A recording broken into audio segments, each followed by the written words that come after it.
ஓம் சாந்தி.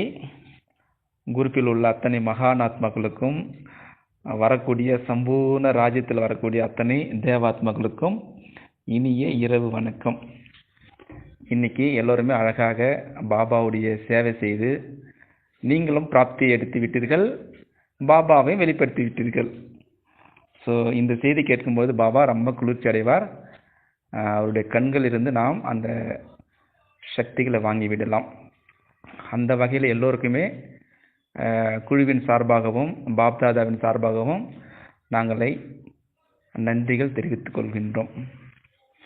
So இன்றைக்கி எல்லாருமே அழகாக தன்னுடைய டெக்ஸ்ட் மூலமாகவும் தன்னுடைய ஆடியோ மூலமாகவும் வீடியோ மூலமாகவும் எல்லாம் தன்னுடைய சக்திக்கு ஏற்ப போட்டு நீங்கள் பாபாவை அழகாகவும் அற்புதமாக வெளிப்படுத்தி விட்டீர்கள். அதுவும் ஸ்ரீமத் படி நடந்து கொண்டு நீங்கள் பாபாவை வெளிப்படுத்தி விட்டீர்கள். அந்த வகையில் எல்லோருக்கும் வாழ்த்துக்கள். ஸோ இன்றைக்கி விதவிதமான பாபா முரளி சொல்லிவிட்டார். உன்னை அடைந்து நாங்கள் உலகை அடைந்து விட்டோம். அப்படி என்றால் என்ன? பாபாவை நாம் அடைந்து விட்டோம். அதாவது பல ஜென்மங்களாக தேடி தேடி கடைசியில் சங்கமுகத்தில் சிவபாபாவை அடைந்து விட்டோம். அடைந்து விட்ட உடனே நமக்கு என்ன கொடுக்குறாரு? தூய்மையினுடைய அந்த ஆசையை கொடுத்து விடுகின்றார். ஸோ இது போல் இன்னைக்கு பாரதத்தினுடைய மகிமை சொல்லியிருக்கின்றார். நிறைய முகமதியர்கள், ஆங்கிலேயர்கள் எல்லாருமே அந்த பாரத்தை கொள்ளடிச்சு போயிட்டாங்க. மீதி இருக்கிறது பிராமண குழந்தைகள் இப்பொழுது திரும்பி அந்த ரியலைசேஷன் பண்ண வச்சு நம்ம திரும்பியும் நம்ம பாரதத்தினுடைய அந்த சொர்க்க பூமியை நம்ம கொண்டு வர போகின்றோம். அதுவும் ஸ்ரீமத் படி. அதான் உண்மை. இன்னைக்கு அந்த தூய்மையை பற்றி நிறைய விசேஷம் சொல்லியிருக்கின்றார் பாபா. நம்முடைய ஏம் அண்ட் ஆப்ஜெக்ட் எதுனா லக்ஷ்மி நாராயண் ஆகணும். அதுதான் நம்ம புருஷார்த்தம் செய்யணும். அதுதான் இப்பொழுது நம்முடைய விசேஷமாக இருக்குது. அதே போல் நஷ்டமாக ஸ்மிருதி லப்தான்னு சொல்லிக்கிறார். மோகத்தை வென்றவராக வேண்டும். அதாவது அந்த பகவத்கீதையினுடைய 18வது அத்தியாயம் தான் நஷ்டமாக ஸ்மிருதி லப்தா. அது 18வது சாப்டரை பற்றி பாபா சொல்லியிருக்கின்றார். அதை நம்ம கொண்டு வர வேண்டும். நம்முடைய புத்தி மூலமாக நமக்கு எது எதெல்லாம் மோகத்திற்குமோ அதையெல்லாம் நஷ்டமாக்க வேண்டும். இந்த மோகத்தினுடைய கயிறை கட் பண்ண விட வேண்டும். ஸோ இது போல் பாபா நமக்கு எடுத்து, ஆனால் அடிக்கடி பாபா அவ்யக்த வாணியில் சொல்லுவது இருந்தது. நீங்கள் எல்லாரும் எல்லாத்துலேயும் பாஸ் பண்ணிட்டீங்க, அந்த 18வது சாப்டர் முடிச்சிட்டிங்களா அப்படின்ட்டு அவ்யக்த பாபாவை கேட்பார். அதை நம்ம இப்போது நமக்கு ஞாபகப்படுத்துகின்றார். ஸோ அந்த வகையில் நம்ம இப்பொழுது வானப்பிரச நிலையில் இருந்து கொண்டிருக்கின்றோம். நிறைய அந்த விகாரங்களுடைய எண்ணங்கள் வரும், அப்புறம் மோகம் வந்துவிடும். அதையெல்லாம் இன்னைக்கு விட சொல்லியிருக்கின்றார். மாயை கடைசி வரைக்கும் எப்போ அந்த உடம்பு விட்டு நம்ம ஆத்மா போகிறதோ அது வரைக்கும் அந்த மாயினுடைய பயில்வான் நம்மளை டிஸ்டர்ப் பண்ணிகிட்டே இருக்கும். அதனால நாடகம் என்ற ஒரு கேடயத்தை நம்ம பயன்படுத்தி எல்லாத்துக்கும் முற்றுப்புள்ளி வைத்து விட்டு போய்கொண்டே இருக்க வேண்டும். ஸோ இது போல் பாபா கடைசியில் கூட ஒரு பாபா இன்னைக்கு சொல்லியிருக்கின்றாரு, நான் யார் மீதும் அந்த கருணை வைக்க மாட்டேன். அப்படி கருணை வச்சு எல்லாருமே சத்தியுகத்தில் ராஜாவாகிடுவாங்க. ஸோ அதுக்கெல்லாம் நான் இடமே கொடுக்க மாட்டேன். நான் உங்களை ரிலேஷன் பண்ண வைக்கின்றேன் அப்படி என்று நீங்கள் பாபா முரளியில் ஸோ வித்தியாசமாக நீங்கள் சொல்லியிருக்கின்றார். நீங்கள் தான் 84 பிறவிகள் வந்திருக்கின்றீர்கள். நான் சொல்கிற விஷயம் உங்களுக்கு ஈஸியாக புரிந்துவிடும் இப்படி என்று நிறைய விஷயங்கள் சொல்லியிருக்கின்றார். அதே போல் இன்னொரு விஷயம் கூட சொல்லியிருக்கின்றார் பாபா. இந்த விகாரங்களில் யாருன்னா போயிட்டா கூட பாபா லெட்டர் நமக்கு எழுதியிருக்கார். 12 மாதங்கள் சென்டருக்குள்ளே வரக்கூடாதுன்னு சொல்லிட்டு நல்லா அடித்து சொல்லியிருக்கார். அதை நம்ம திரும்ப நினைவுபடுத்தி கொண்டு இந்த புருஷோத்தம சங்கமுகத்தில், அதாவது இன்னைக்கு அவ்யக்த மாதம் போயிட்டு கொண்டிருக்கின்றது. நம்ம மௌனத்தில் எவ்வளோ போகின்றோமோ அந்த வீண் எண்ணங்கள், விகல்பங்கள், அந்த நெகட்டிவ் தாட்ஸ் எல்லாத்தையும் பாபாட்ட ஒப்படைச்சிட்டு சம்பூர்ண ஆத்மா வெளியே போக வேண்டும். ஸோ இது போல் இன்னைக்கு விசேஷமான நிறைய பாயிண்ட் சொல்லியிருக்கின்றார். அந்த சூட்சும பந்தனம் எல்லாத்தையும் கட் பண்ண சொல்லியிருக்கின்றார். ஸோ இது போல் இன்னைக்கு விசேஷமாக சொல்லியிருக்கின்றார். அப்புறம் குட் நைட் மெசேஜில் பிரம்மா பாபா எடுத்துருக்கின்றார். 68 வானில் 15/6/1968 எது நடந்து முடிந்து விட்டதோ அதை திரும்பி பார்க்கக்கூடிய, அது யாருக்கு அந்த பலவீனமான இதயம் இருக்கிறது கண்டிப்பாக அதை திரும்ப பார்க்கக்கூட நேரம் இருக்கிறது. அதாவது டிட்டாச் அப்சர்வ்னு சொல்லிட்டு ஒரு மெசேஜ் நீங்கள் சொல்லியிருக்காரு. அதாவது அந்த சாட்சி பார்வையாளர் பாபா கூட சிவபாபா எப்படி பண்ணுறாரு, எவ்வளோ பேர் இந்த நாடகத்தில் எது நடந்தாலும் அது சாட்சியாக இருந்து பார்ப்பார்.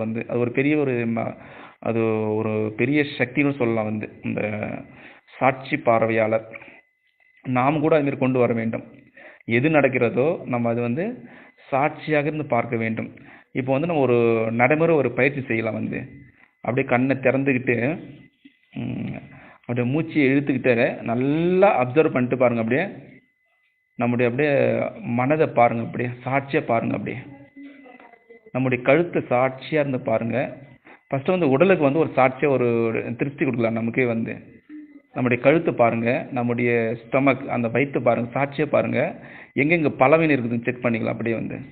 அப்புறம் தொடையை பார்க்கலாம், அப்புறம் காலை பார்க்கலாம். எங்கெங்கே பலவீனமான எண்ணங்கள் இருக்கிறதோ அந்த பலவீனங்கள் இருக்குதோ அதுக்கு வந்து சாட்சியாக இருந்து பாருங்க. நான் என்ன கர்மம் செய்ய போன ஜென்மத்திலே அப்படின்னு சொல்லிட்டு சாட்சியாக அப்படியே இருந்து அப்படியே பாருங்க. அப்படியே வந்து அந்த சொரூபத்தில் கொண்டு வாருங்க. அப்படி இது ஒரு சாட்சி பார்வையாலும் சொல்லலாம் வந்து. இதையே எங்கெங்கே பலவீனமாக இருக்கின்றதோ இப்படி நாம் பார்க்கலாம் வந்து. ரெண்டாவது சாட்சி பார்வையாளர் பார்க்கலாம் வந்து. எப்படின்னா அப்படியே வந்து ஒரு மனக்கண் மூலமாக அப்படியே ஒரு சொரூபமாக அப்படி கொண்டு வரலாம். அப்படியே வாங்க. எப்படின்னா இந்த ஆத்மா தான் அனாதி சொரூபத்தில் இருந்தது, பிறகு ஆதி சொரூபத்திலும், பிறகு மத்திய சொரூபம், பிராமண சொரூபம், பரிச சொரூபம், இப்படி அப்படியே சாட்சி அப்படியே பாருங்க. அப்படியே எந்த ஒரு ரியாக்ட் பண்ணவே கூடாது அப்படியே. ஸோ இது போல் வந்து பாபா இன்னைக்கு வந்து எது நடந்து முடிந்ததோ அதை வந்து டிட்டாச் அப்சர்வர் அதை பாருங்க. அப்படியே வந்து இப்படி வந்து நம்ம சாட்சி பார்வையில் எது நடக்கிறதோ அந்த சாட்சி பார்வையாளர் வந்து பார்க்க வேண்டும். மூன்றாவது ஒரு சாட்சி பார்வையில் பார்க்கலாம், தன்னுடைய மனதை வந்து பார்க்கணும் வந்து. தன்னுடைய மனம் வந்து எப்பொழுதுமே நல்ல எண்ணங்கள், கெட்ட எண்ணங்கள், வீணான எண்ணங்கள், வேண்டிய எண்ணங்கள், இப்படியே எண்ணங்கள் உருவாக்கி கொண்டிருக்கும் வந்து. அதை நம்ம சாட்சியாக இருந்து பார்த்து கொண்டே இருக்க வேண்டும். அது என்னதான் எண்ணங்கள் வருதுன்னு சொல்லிட்டு பார்க்கணும் வந்து. அப்போ எதிர்மறை எண்ணங்கள் எது வருதோ அது பாபாவிடம் ஒப்படைத்து விட வேண்டும். அந்த மனதை வந்து அப்படியே செக் பண்ணிக்கிட்டே இருக்கணும் வந்து. என்னென்ன எண்ணங்கள் உருவாகுது, அது ஏன் உருவாகுது அப்படின்னு நீ சாட்சியாக இருந்து பார்க்கணும் வந்து. கொஞ்சம் ஒரு 5 minutes to 10 minutes இது வந்து நம்ம சாட்சியாக இருந்து பார்க்கக்கூடிய ஒரு பயிற்சி. நல்லா அழகாக பண்ணலாம் வந்து, மனக்கண் பயிற்சி இது வந்து. பிறகு அந்த சம்ஸ்காரத்தினுடைய சாட்சியாக பார்க்கணும். அப்படி அந்த கடந்து போன விஷயோட சம்ஸ்காரத்தை எப்படி வருது அப்படி பார்க்கணும். நிகழ்காலத்தினுடைய சம்ஸ்காரம் எப்படி இருக்கு, எதிர்காலத்தினுடைய சம்ஸ்காரம் எப்படி உருவாகும், இப்படி சாட்சியாக இருந்து பார்க்க வேண்டும். அந்த பழக்கத்தை வந்து நம்ம பயன்படுத்தி பார்க்க வேண்டும்.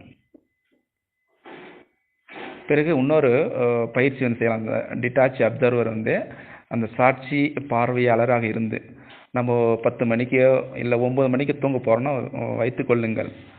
நீங்கள் அந்த சாட்சியை பார்க்க வந்து, அதாவது ரிவர்ஸாக போகலாம் வந்து.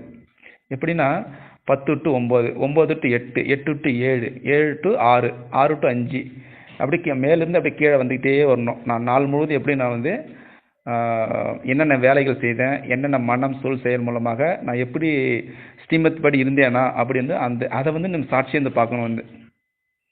இது ஒரு சாட்சி பார்வையாளர் இது சொல்லலாம் வந்து. ஒரு அற்புதமான விளக்கம் இது. ஸோ இது போல் வந்து நம்ம எல்லாவற்றையும் சாட்சியாக இருந்து பார்க்க பார்க்க பாபாவுக்கு சமமாக நாம் மாறிவிடலாம். இது போல் நிறைய உதாரணங்கள் சொல்லலாம். நம்முடைய மனசு, சன்ஸ்காரம், சொல், செயல், நம்முடைய உடம்பு கூட சாட்சியாக இருந்து பார்க்கணும் வந்து. எல்லாமே சரி, நம்ம உடம்பு எங்கெங்கே பலவீனம் இருக்கிறது அப்படி என்று நம்ம பார்க்க வேண்டும். அதே போல் நம்ம ரிவர்ஸாக கூட சாட்சியாக பார்க்கலாம் வந்து. எப்படின்னா சங்கமயுகம், கலியுகம், துவாபர யுகம், திரேத யுகம், சத்தியுகம், இப்படி வந்து ரிவர்ஸாக நம்ம சுட்டிக்கிட்டு வரணும். இது போல் வந்து நம்ம சாட்சியாக பார்க்கணும் வந்து. அப்படி பார்க்கும்பொழுது நம்முடைய சன்ஸ்காரம், அந்த கடந்த காலத்தினுடைய வீண் எண்ணங்கள், நிகழ்காலத்தினுடைய வீண் எண்ணங்கள், எதிர்காலத்தினுடைய எண்ணங்கள் எல்லாமே நம்ம எமரி செய்யலாம். இன்னொரு விஷயம் வந்து சாட்சி பாலைவராக பார்க்கக்கூடிய ஒரு ஹேபிட், அதாவது நம்ம சின்ன வயதிலிருந்து நிறைய பேருக்கு துக்கம் கொடுத்துருப்போம், நல்லது செஞ்சுருப்போம். அதாவது 5 வயதிலிருந்து 6, 7, 8, 9, 10, 20, 25, 30 இப்படியாக அது வந்து என்னென்ன நம்ம நல்லது செஞ்சோம் கெட்டது செஞ்சோம் அப்படி வந்து அப்படியே ஒரு சாட்சியை பார்த்துன்னு அப்படியே ஒரு வரலாம். இப்படி கூட நம்மளுடைய சன்ஸ்காரத்தை வந்து நல்ல சன்ஸ்காரம் உருவாக்கலாம்.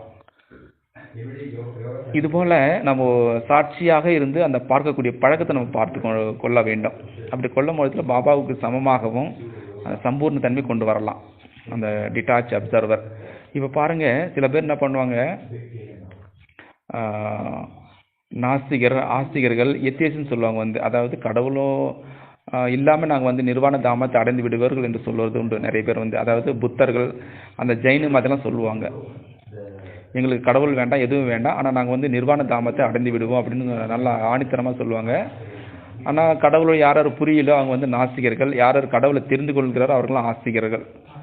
அப்போ நம்மளாம் ஆஸ்திகர்கள் ஆகிட்டோம். வந்து பாபா கொடுக்கக்கூடிய அந்த ஸ்ரீமத் படி நடந்தால் நம்ம சொர்க்கத்தினுடைய ஆசி நம்ம அழகாக வாங்கிவிடலாம். இந்த ஞானம் கூட நம்முடைய ஆசி தான் சொல்லலாம். அதே போல் 17வது செஞ்சுரியில் ஷேக்ஸ்பியர் சொல்லியிருப்பார், இந்த உலகம் என்பது ஒரு நாடக மேடை. நம்ம வந்து சாட்சியாக அந்த பார்க்கக்கூடிய பழக்கத்தை நம்ம வளர்த்து கொள்ள வேண்டும். எது இருந்தாலும் சரி, இது ஒரு உலகம் நாடக மேடை, இதில் ஒன்றுமே கிடையாது, நத்திங் நியூ. பாபா அடிக்கடி சொல்லிவிட்டார், இந்த உலகத்தில் எதுவுமே புதுசு எதுவுமே கிடையாது. அந்த நாடகம் என்ற கேடயத்தை நாம் கொண்டு வர வேண்டும். இதுதான் இன்னைக்கு பாபா சொல்லியிருந்தார் 68வது வானிலை ரிவைஸ் அந்த குட் நைட் மெசேஜில். சூப்பராக இருக்கும் சொல்லியிருப்பார். வந்து சாட்சியாக இருந்து பார்க்க வேண்டும். இந்த உலகத்தில் எல்லாமே இப்போ விதவிதமான சன்ஸ்காரம் எல்லாமே இருப்பாங்க, அது கொண்டு வரணும் வந்து நம்ம வாழ்க்கையில். வந்து இப்போ பாரு, ஒரு எக்ஸாம்பிள் கூட சொல்லலாம். இந்த சினிமா தேட்டரில் ஒரு ஸ்க்ரீனில் வந்து ப்ராஜெக்டர் பண்ணி படம் ஓடுது. அதில் வந்து நிறைய பேர் பார்க்குறாங்களா, ஆடியன்ஸ் நிறைய பேர் பார்ப்பாங்க. வந்து விதவிதமான, நீங்கள் வந்து அந்த ஸ்க்ரீன் பார்க்காத அந்த ஆடியன்ஸ் மட்டும் நீங்கள் பாருங்கள். எல்லாருமே ஒருத்தர் வந்து அந்த படத்தை பார்த்து பார்த்து மூழ்கி போயிருப்பாங்க, ஒருத்தர் வந்து ரொம்ப டென்ஷனாக இருப்பாங்க அந்த படத்தை பார்க்குறதுக்கு. சில பேர் மொபைல் பார்த்துக்கிட்டு அது மேலே வேண்டாம் விருப்பம் இருப்பாங்க அந்த படத்தை பார்க்குறதுக்கு.